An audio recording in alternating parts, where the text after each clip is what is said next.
नमस्कार छात्रों, स्वागत करता हूँ आपका हमारे इस वीडियो पर। आज की इस वीडियो में हम लोग पढ़ने वाले हैं एसएससी से रिलेटेड एक चैप्टर जो कि ज्योग्राफी का है, जिसे हम लोग सोलर सिस्टम के नाम से जानते हैं। ये जो चैप्टर है कई सारे एग्जाम्स में पूछा जाता है। एसएससी से रिलेटेड इसमें मैंने कुछ क्वेश्चंस डाले हैं, जैसे आप देख सकते हैं। जैसे सबसे पहले पढ़ने वाले हैं कॉस्मिक ऑरिजिन्स के बारे में, जो कि बिग बैंग थ्योरी जो था, जो कि प्रपोजल था जॉर्ज लैमेटियर के द्वारा।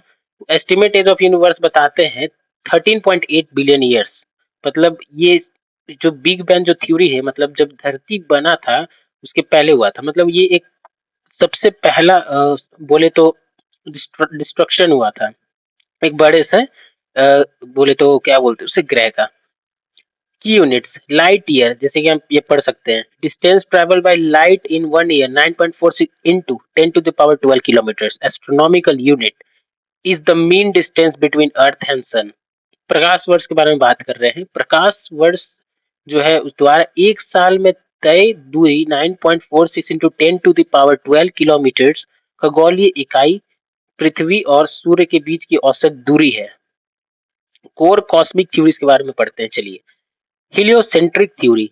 Nicholas Copernicus 1543 proved sun at the center of the solar system। मतलब जो सन है वो केंद्र है सोलर सिस्टम का, उसके इर्द गिर्द सारे प्लैनेट्स चक्कर काटते हैं। केपलर्स लॉ के according planets move in elliptical elliptical orbit time period duration. मतलब ग्रह दीर्घवृत्ताकार कक्षाओं में घूमते हैं आवर्तकाल नियम। इसका एक फॉर्मूले से हम ला सकते हैं, T square is directly proportional to a cube, Kepler's का लॉ का formula. Gold Goldilocks zone, the habitable zone around क्या है, around a star where liquid water can exist. किसी तारे चारों ओर का रहने योग्य क्षेत्र जहां जीवन के लिए अनुकूल परिस्थितियों में पानी तरल रूप में रह सकता है। सन की बात करते हैं सबसे पहले। Energy and core fact, nuclear fusion, source of energy, hydrogen convert into helium under extreme pressure. निभिकीय संलक्षण, सॉरी मुझे हिंदी पढ़ने में थोड़ी सी दिक्कत हुई, लेकिन फिर भी मैं आपको बता दूं। ऊर्जा के स्रोत अत्यधिक दाब में हाइड्रोजन हीलियम में परिवर्तित होती है।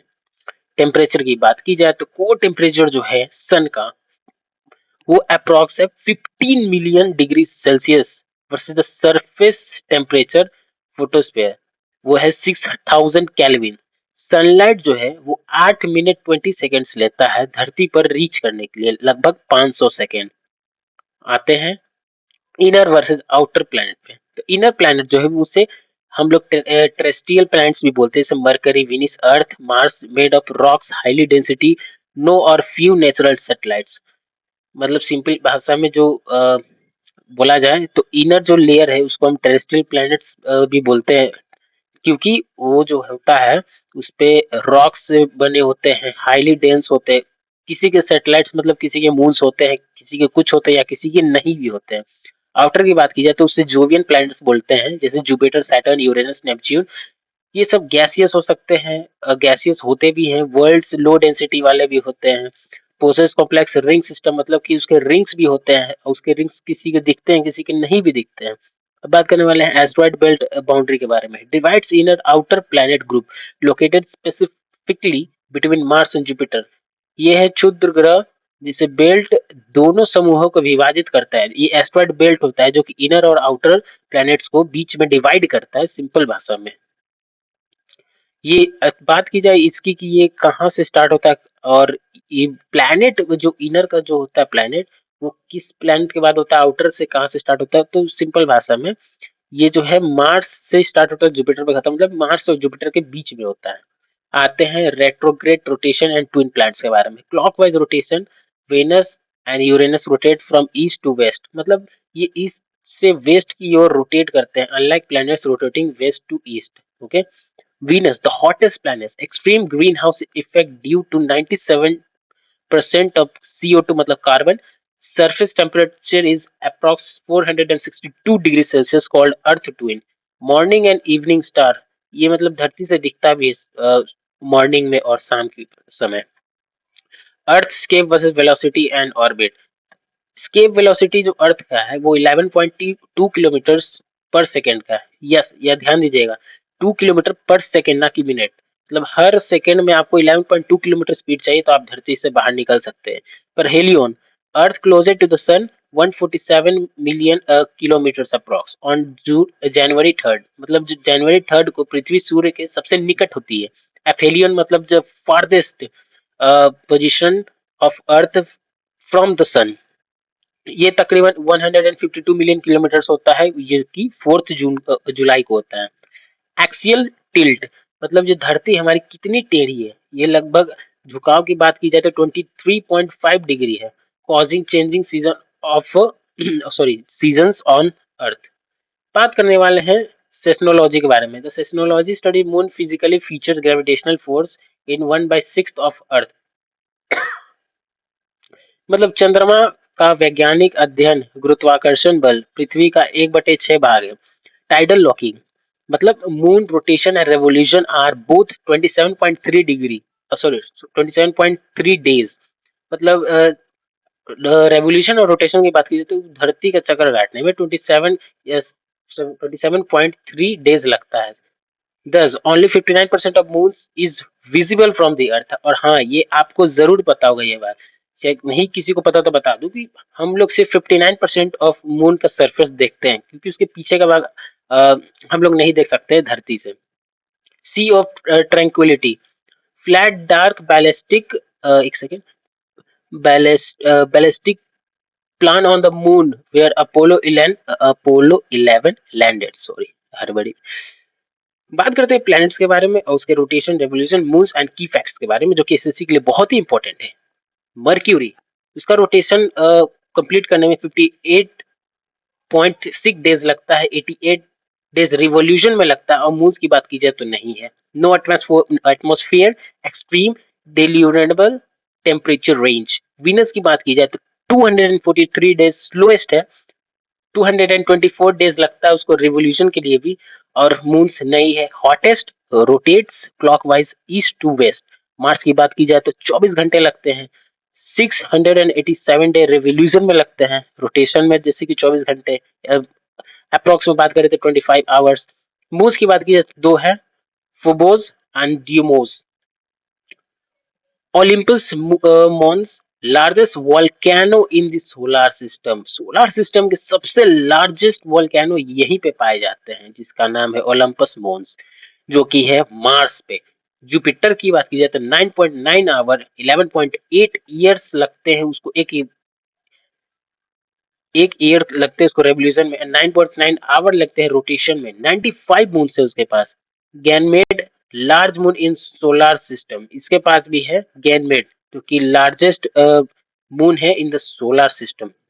सैटर्न की बात की जाए तो 10.7 आवर्स 10.7 आवर्स लगते हैं उसको रोटेशन में। रेवोल्यूशन की बात की जाए 29.5 ईयर्स लगते हैं, लगभग तकरीबन 30 साल। और मून्स की बात की जाए तो हाईएस्ट है 146। Titan has dense atmosphere, lowest density. तो डेंसिटी की अब बात करने वाले हैं ग्राम सेंटीमीटर क्यूब में। अर्थ की जो डेंसिटी है वो है 5.52 ग्राम सेंटीमीटर क्यूब में। मर्क्यूरी की जो है वो 5.43 ग्राम पर सेंटीमीटर क्यूब में डेंसिटी के मामले में। वीनस की बात की जाए तो 5.24 ग्राम पर सेंटीमीटर क्यूब, मार्स से 3.93 ग्राम पर सेंटीमीटर क्यूब, और सैटर्न जो है सबसे कम 0.69 ग्राम सेंटीमीटर क्यूब। एस्ट्रॉइड, ये है एक माइनर सेलेस्टियल बॉडी की बात करने वाले हैं अब हम लोग, जैसे कि एस्ट्रॉइड जो हो गया, तो Rocky raiments found between Mars and Jupiter series is the largest, मगर मंगल और बृहस्पति के बीच, मतलब मार्स एंड जुपिटर के बीच पाए जाने वाले छोटे चट्टान पिंड श्रेष्ठ सबसे बड़ा है। भले ही वो देख धरती पर आने में वो छोटा हो जाता है, धरती के फ्रिक्शन और ग्रेविटेशन की वजह से, और साथ ही साथ एटमोस्फेयर का भी वो दबाव होता है। लेकिन अब लोग बात करने वाले मीटियोर के बारे में। डेब्रिस बर्निंग इन अर्थ, हाँ यही है, देखिए यही मैं बोल रहा था। Debris burning in Earth mesosphere due to atmospheric friction, वायुमंडल घर्षण के कारण मंडल मंडल में, या मतलब मेसोस्फेयर में जल उठने वाले आकाश के पिंड, इसको बोलते हैं मिट्योर जो धरती पे गिरते हैं। मिट्योर जो होता है वो धरती के फ्रिक्शन के कारण, एटमॉस्फेरिक फ्रिक्शन के कारण वो जल के आधे रास्ते में राख हो जाते हैं, या कुछ धरती पे गिरते भी हैं तो छोटे हो जाते हैं। मिल्की वे की बात की जाए, our barred spiral galaxy sun takes 215 million years to orbit centre. हमारी जो संपलीकार मंदकिनी सूर्य के इसके केंद्र परिणाम करने में, मतलब सिंपल भाषा में 250 मिलियन वर्ष लगते हैं परिक्रमा करने में। एसएससी के कुछ क्वेश्चंस हैं जो कि पूछे जा सकते हैं, तो इसको एक बार देख लेते हैं। Which planet rotates from east to west? Answer Venus and Uranus. What is the escape velocity of Earth? ये क्वेश्चन जरूर पूछा जाता है। 11.2 किलोमीटर पर सेकेंड, इसका ध्यान रखना है। Which planet it would float on water? Saturn, because इसका जो डेंसिटी है वो 1 ग्राम पर सेंटीमीटर क्यूब से भी कम है। वैसे इसकी डेंसिटी थी कितनी? 0.69 ग्राम पर सेंटीमीटर क्यूब। तो आशा करता हूँ आपको ये वीडियो पसंद आई होगी। वीडियो पसंद आई होगी तो लाइक कर देना, सब्सक्राइब कर देना। मिलते हैं अगली वीडियो में इसी लेक्चर के साथ में। अब बोलेंगे तो फिजिक्स भी ले आएंगे, क्योंकि फिजिक्स भी एग्जाम में पूछा जाता है। ज्योग्राफी तो हो ही रहा है, और मैं सोच रहा हूँ कि साथ ही साथ अपना हिस्ट्री का भी चैप्टर 2 का वन शॉट वीडियो डाल दूं।